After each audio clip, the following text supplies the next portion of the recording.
I've been thinking lately about the people. This morning, the Fulton Fish Market, a huge part of American history. This year, the market is celebrating its 200th anniversary. It has gone from an open exchange in Lower Manhattan to a giant refrigerated warehouse in the Bronx that takes up 7 football fields.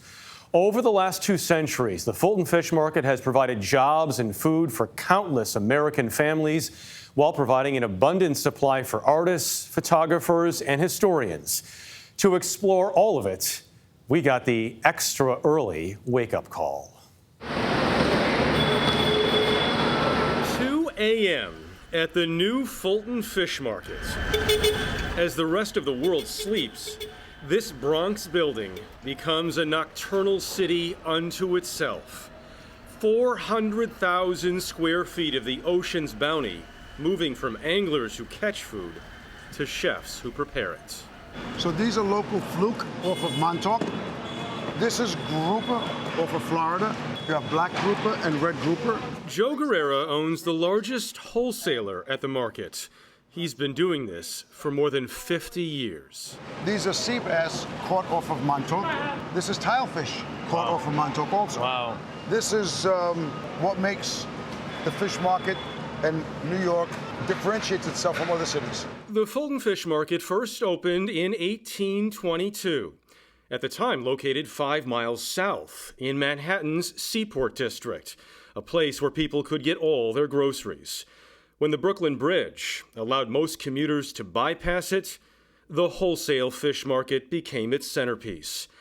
At its peak, an estimated 2/3 of all the fish served in America came through the Fulton Fish Market, serviced by dedicated workers of all backgrounds and backstories. For me, photographing the old timers was probably one of the biggest privileges of my life. Barbara Mensch is a photographer who devoted years of her life to capturing the market and its characters. I mean, not only were they tough men, and I'm not talking about tough in the sense of intimidating you, which they did a lot.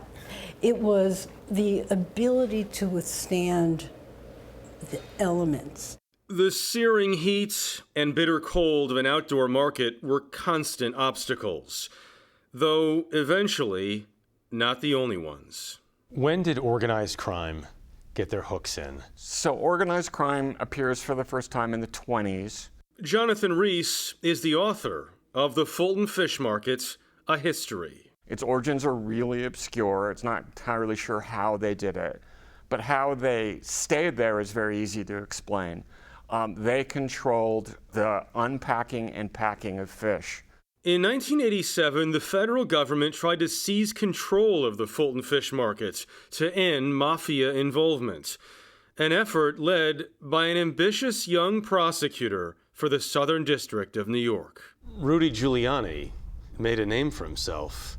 Yes. Going after the Fulton Fish Markets. Yes. And I'm sort of 2 minds when it comes to that, because he's absolutely right. And he made that case over and over again that the Fulton Fish Market could be cheaper if there was no mob there. But in order to get people to cook the mob out, he argued that the Fulton Fish Market was completely controlled by the mob. And I think that's completely wrong. The Fulton Fish Market didn't run because the mob told it what to do. It just paid off the mob so that it continued to make money itself. By the early 2000s, a real estate boom was also sweeping New York, and the smells and crowds of the fish market were no longer welcome. So it made the move uptown. Many mourned it as the last holdout of old New York. In its place today, the same building with a dramatically reimagined interior. These are the original windows. Yeah, well, those are replicas of the original windows, and the locations of where they were. And behind those windows, each bay had the fishmonger's cashier. This is the Tin Building now, a tourist destination curated by celebrated chef Jean-Georges, set for its grand opening in September, featuring 6 high-end restaurants and 6 counters and delis.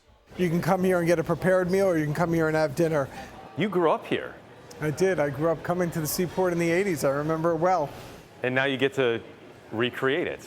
What a dream. Saul Scherl is in charge of tri-state development for the Howard Hughes Corporation. Where do you want to take this place? I'd love to see New York come back alive late at night. I'm a late night person. I love to go out, and I found that New York's, asleep earlier than it ever was, especially post-COVID. So where I'd like to take this place, I'd love to see it, busting with people till 2 a.m. in the morning when we close. The city that never sleeps took a nap. It did. No naps allowed overnight back in the Bronx. Come here, come here. The largest refrigerated space in North America, where the middle of the night mayhem that has defined the Fulton Fish Market for 200 years is still on full display. How many did you have? Yet another generation will soon be moving out, and Joe Guerrera says his son Anthony is ready to take over. That's the last of them. We actually got out of them. We did pretty good. What possessed you to want to get up in the middle of the night and work all night like your dad? So I remember when I was a kid and he used to take me to work, and the alarm used to go off at like 1 o'clock. He used to hop out of bed.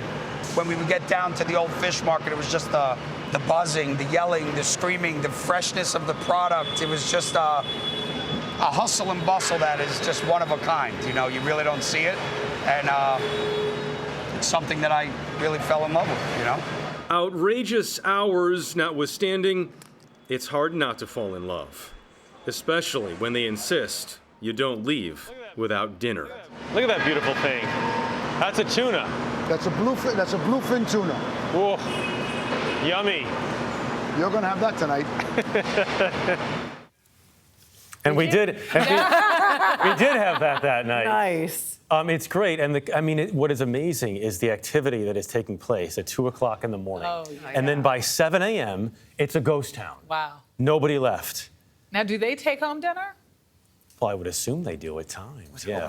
Well, that's a pretty nice. After a nice nap, after you get up at midnight. Interesting past, too. Yeah. Yeah, interesting backstory.